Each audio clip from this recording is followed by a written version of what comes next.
don't make a podcast where you say, oh, we just talk about anything. Yes. Never do Hate. that. Is there anything else in your experience over the years that you've noticed that has been particularly effective in kind of bringing new listeners in? There is no real like shortcuts or hacks that will instantly get you more listeners, but I'd just be interested to hear from your guys' perspective if there was anything that you found that kind of helped accelerate the growth of the show. Yeah, absolutely. I would say social media is a big one. It's obvious, but particularly Twitter and Instagram, but particularly Twitter's a good way to reach people who otherwise wouldn't know you exist. So social media, we're far from social media experts, but we had to, we gave it a go, and that definitely helped. Getting guests on your podcast who have big audiences themselves, but of course you have to convince those people in the first place. Why should they come onto your show if you've only got like 6 people that listen to you? So it is tough. It's like chicken and the egg. But yeah, good content. What I like to say is, if I'm giving someone some real advice, and this isn't just just be yourself or work hard. Real advice, although you should be yourself, because if you're not genuine, people can hear it. Let alone see it, they can hear it if you're not yourself. But what I say to people is, if you want to start a podcast, why are you doing it? Do you want it to be big, or are you doing it just for fun? So even if no one listens, you've enjoyed it, so who cares? If that's the case, fine, do what you want. But if you want to grow it, if you want people to listen, think to yourself, what can I say, or what can I do? What can I say that people aren't already saying? Am I just a copy of what's already out there, or do I actually have something different and unique to offer? So really ask yourself, look in the mirror, ask yourself that question. If the answer is yes, actually what I'm going to say, the idea of my show is unique, it's completely different to what's out there right now, then you're already halfway to putting something together, with a good bit of editing.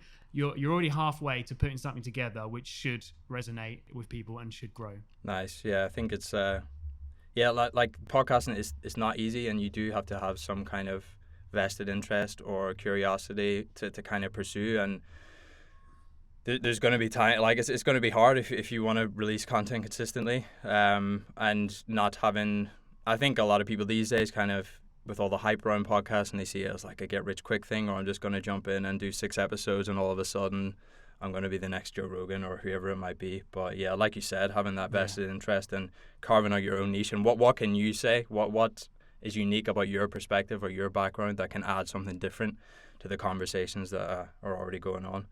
In that answer, Nick, you did touch on kind of linking up with other people who have audiences and stuff, and I noticed that a few of your episodes you've linked up with other podcasters in the past to produce episodes with them, usually if they're from a particular country or whatever.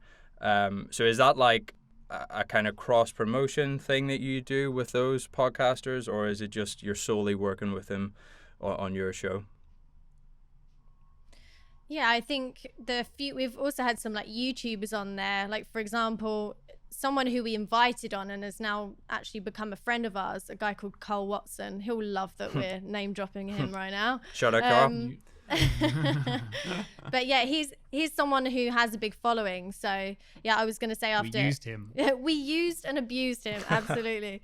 But I think something that you could learn from us is that get it in place that there's a condition that when they come on the podcast that they have to promote it when it's out, because that happened a lot to us. We didn't make that clear, and then once they're on the podcast, once it was finished, edited and out there, we'd say, here's the podcast for you to promote, and then they wouldn't always promote it. I'm not saying Cole did this, by the way. The opposite. No, he absolutely he was good. Did. Yeah. But yeah, always making sure that is kind of the condition that they are then gonna, because yeah, we didn't really cross promote in terms of us going on their channel. I don't think. I'm trying to remember. Not some proper cross promotion. We've had it suggested to us before, but then this gets difficult and awkward, and we've probably been both sides of this before. But if someone does approach, and it's very nice, someone approaches and said, "Oh, can I come on your show? You can come on mine." If you have to kind of keep your own integrity and think, fine, we'll do that, but only if you actually agree what the other person is doing is any good. because like Have standards, basically. no, but it's true, because then if we have to promote them, we're only going to do it if we actually if we also think your stuff is good. And again, we might have been both sides of it. Maybe we've approached people when they thought, oh, I don't want to promote what those guys are doing, and that probably has happened before. But that's where it can get awkward. You can't just for the sake of it, yeah, I'll promote you, because then your own listeners are going to think that we've kind of sold out, you know. Yeah, and off the back of that, I remember we were asked to join into this like social media group, and it was part of this podcast family, if you will. Yeah, network. And like network, and it wasn't just travel based podcasts, it was every topic you can think of. And they were like, yeah, we're all joining in, and it's like once you upload an episode, we'll do reviews for you if you do reviews for us. And we turned it down because like if you want to do it, if someone else wants to do that, but like for us, we were like, I don't want our name, like someone can read our review and us going, wow, this is an awesome podcast, when it isn't. And we're just doing it just to get that love back. I think like as we said earlier about being authentic, not only do we want to be authentic, we want authentic reviews. We want authentic listeners, people who really like our podcast, you know? Yeah, I'd rather have 20 great genuine reviews rather than 100 fake, you know, bot reviews. But something I just thought of very quickly, best tip everyone's going to hear of the episode, best podcasting tip, learn how to speak first.